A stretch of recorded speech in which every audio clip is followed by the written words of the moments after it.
So I have to say, I've been doing this for a long time, full-time since 2012. And even I, at this late date, am still flabbergasted and shocked by how propagandistic Fox News ends up being, right? You think like, oh, there's got to be some lines, right, where they won't cross this one or they won't cross that one. Wrong. Complete hacks, complete frauds, complete propagandists, and they are absolutely humiliating themselves for Trump. So let's start with this one here. This was in the midst of the absolute market meltdown with the tariffs and all that stuff. And look at how Jesse Waters covers this. Don't be weak. Don't be stupid. Don't be a panicking. That's what the White House says. What's a panicking? Trump says it's a new party based on weak and stupid people. He says if you're strong, courageous, and patient, greatness will be the result. And he knows how to get results. How was the golf tournament? Very good, because I won. It's good to win. You heard I won, right? Did you hear I won? Yeah. Just to back it up, you were there, I won. What's your handicap I like these to days? win very low. I have a very low handicap. Not giving an F about the bad headlines, that's Trump's mindset, according to the White House. Golfing during a market meltdown isn't a middle finger to middle America. It's a middle finger to the world. It's just business as usual. This is a guy who went after Biden relentlessly, or Obama relentlessly when he golfed. Now with Trump in the middle of a market meltdown, he was golfing. By the way, Saudi Arabia had a live event at the course too, which is their golf league. So there was all sorts of fundraising going on, $1 million ahead at Mar-a-Lago also. He plays in the club championship, 3 days of golf as the market melts down, right? And he's like, bro, this is so manly. While the rest of the world begs for a meeting. Trump's built different. I wouldn't be able to hit a single fairway this weekend after looking at the Dow, but the man got shot, popped up with his fists in the air. He's not going to buckle when the Dow gets a haircut. After every hole, he was on the phone. It really is a cult. They have built this religion around Trump. And I think some of it goes back to the assassination attempt, where they feel like, bro, he survived. How did he survive? Bro, this guy's like superhuman. He's like supernatural and stuff. Look at how they're talking about him. Look at how they're talking about him. All right, I got more for you. Here we go. This is Fox and Friends. Listen to what they say. This would make North Korean state TV blush. This is precisely what Donald Trump said he was going to do, which is always a shock when a politician does that. And it's what he's been saying for literally decades, that this is what needs to be done to save the American economy. And I'll just bring up this. Go ahead. Well, I was just going to say, you have to just let him do what he's going to do. You have to just let him do what he's going to do. Yeah, that's what you said under Obama. Yeah, that's what you said under Biden. Look, he's the president. You got to let him do what he's going to do. You know what I'm saying?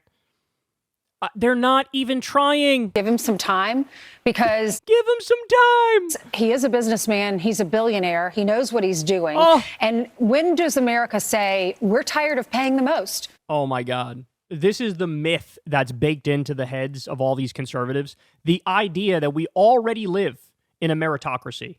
That the harder you work, the further you go, the smarter you are, the further you go. That is not what the system is like. A lot of billionaires are total idiots. Total idiots. A lot of them inherited money, like hundreds of millions of dollars from their dad, like Donald Trump did. 6 bankruptcies he has. I'm sorry, it's not the case. Oh, he's brilliant. He's just, let him do his thing. He's got it all figured out, bro. This is part of his plan. Like, he knows what he's doing. No, he doesn't. No, he doesn't. He doesn't. We're tired of paying and paying and paying and doing what every administration has done. When do we say we're standing up for ourselves and we're going to make free and fair trade? If you're charging... This is not remotely free trade, and it's also not fair trade. They pretended like these tariffs were reciprocal. They were not reciprocal. Reciprocal means we're going to tariff you what you tariff us. They didn't do that. Some of these countries have a 1% tariff on us or a 2% tariff on us, and he was like, here's a 90% tariff on you. Here's a 30% tariff on you. They had some cockamamie equation where you include the trade deficit in there. The trade deficit, I think Trump thinks it's bad because it has the word deficit in it. Trade deficit is not bad. I have a trade deficit with the local Walmart because I spend money there and they don't, buy subscriptions to Secular Talk on Patreon. But there's an exchange of goods and services and money, right? And so everybody wins, but he views it as bad because we are the consumption capital of the world because we're the world reserve currency and we're the wealthiest nation. He doesn't understand any of it. He doesn't get any of it. That's this amount. We're going to charge you that amount. That's not true. That's not true. It's not a reciprocal tariff. It's not a reciprocal tariff. Now, he changed them again, but it's still not a reciprocal tariff. Okay. All right, I'm not done. Here we go. So Fox News then versus now, as the market was collapsing, look at what they said about under Democrats and look at what they say under Trump. We all saw the stock market soaring post-election. It reached an all-time high today, 82,000. Optimism everywhere. Just ignore the sky is falling reports in the regime press. Tune out the breathless reporting about market gyrations. I'm excited about the economy. Look at the stock market. Our rocket ship is getting ready to take off in our economy with President Trump. Oh, so my bad. This was when the market was good under Trump versus now that the market is imploding under Trump. Probably overbloated with the stock market here for a while. We went up quite a bit. You guys want to start with good news? The market's up 25% since you won. You tweeted this out that nobody in the media brings it up, so I said, you know what, I'm going to bring it up tonight. Forget the stock market for a second here, and I have said on this program for years, it's never been my indicator in terms of the health of the economy. The market always knows. So the market already started to kind of have this sort of rally, this sort of Trump rally. It's an energy, it's an electricity. We have to be very, very careful about all of this and the notion that we have to react as Americans based on the market being down. So what? The stock market is the only sign of life, and it's only going up because everyone thinks Trump is going to win the election. You can't really watch the stock market. I can't. You need to understand something. The day that we learned Fox News settled with Dominion out of court and said, here's $787 million, was it, that they had to pay? Why did they have to pay that money? Stop and think about it. Because they defamed Dominion and said the election was rigged for Joe Biden. They repeated things on air that were not only objectively false, but they knew they were false as they said it. So then paying that money is an admission. You caught us. We lied. We smeared you. We defamed you. We said the election was stolen when it wasn't. We knew it wasn't stolen. And they had to pay that money out. And that was an admission of we're a propaganda network. In fact, I think it was Tucker Carlson in court. Didn't he literally argue, like, you can't take what I say at face value? Like, we know behind the scenes, they were saying to each other, Tucker, Laura Ingraham, Sean Hannity, they were saying to each other stuff like, nothing good has come out of the Trump era. I despise this man with a burning passion, and I can't wait till I don't have to talk about him anymore. This is the sort of stuff they were saying privately, and it came out in discovery, right, in this case, but then publicly, it's, oh, that's actually a very good point, and the election looks incredibly fishy, and we need a recount, and oh, there's evidence that actually Trump did win, bro.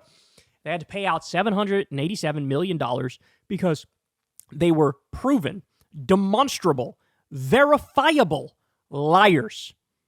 From that day on, if you continue to listen to them, you're a sucker. They got you. You're not getting news. You're doing confirmation bias on a daily. Hey, I want to hear the things that I already believe in my gut. Fuck your gut. Who cares about your gut? No, what's true? What's real? What's actually happening? That's what you should care about, right? And look, I have many criticisms of the CNNs of the world and the MSNBCs of the world, but the fact of the matter is there is no comparison between those networks and Fox News. Fox News lies way, way more than CNN and MSNBC do. It's just a fact. And then you could put aside all of mainstream media and come to independent media here, right? There aren't that many independent media outlets because a lot of them are just new corporate media or fake independent media. But there's other places you can go, right? And so anybody who's still listening to that, it's like you want to be lied to. And I cannot relate to that mindset. It truly is a cultish mindset. It truly is a religion. This is just as bad as North Korean state TV propaganda. And people, when you show this to them, it should be obvious. But they're still going to be number one in news, which says something. That says something. And this is why I keep harping away on the point that Donald Trump is a right-wing postmodernist, and his movement is a cult. And also, the people who are in the movement are right-wing postmodernists. What do I mean by that? They don't believe in modernism. They don't believe in science. They don't believe in empiricism. They don't believe in objective reality. They believe in perspectives and I don't believe in the truth. I believe in my truth that I think is real, that I feel is real. So they're driven more by narratives. They're driven more by a story than they're driven by, hey, here's what the evidence says, here's what the data and the facts say, here's what the proof says. And so it's hard to negotiate with that. It's hard to try to break people out of that because they're operating mentally in a totally different way than everybody else is. Right? And that's how you get these nightmare scenarios where it can be proven time and time and again, these people are liars and they're like, I don't care, I like them. So we're fighting an uphill battle here, that's for sure. But anybody who sees this has to be an awakening moment. You have to be able to look at this and go, I'm going to stop being a sucker, right? I'm begging these people to do it. And the final point I'll make is this. Guys, anywhere from 26% to 33% of the country, I have no hope for them. None. Zero. And the reason I say that is because when you look at polling data, it's always around that number that believes stuff that is just incomprehensible. So, for example, it was polling on should we steal Greenland, which is a thing Trump started talking about recently. It was anywhere from a low of 26%, a high of 33% of Americans agreed, let's steal Greenland. When I look at that, I go, it doesn't matter what I say. It doesn't matter what I do. It doesn't matter how much evidence I show you. It doesn't matter how much I expose the other side as lies. You're not going to fucking listen to me. So the real move is everybody else. The non-26%, the non-33%. It's everybody else that you're trying to get over. And the good news is those people are gettable. But TFGs are real. The too far gones exist. And you need to acknowledge that. You need to remember that. Because that's the only way you can describe a situation where this network that I just showed you is number one when they are humiliating and embarrassing and comically so. Hey, y'all, do me a favor and like and subscribe. It helps out big time in the algorithm. Click the bell as well for notifications when videos drop. And watch that video on screen right now. You know you want to.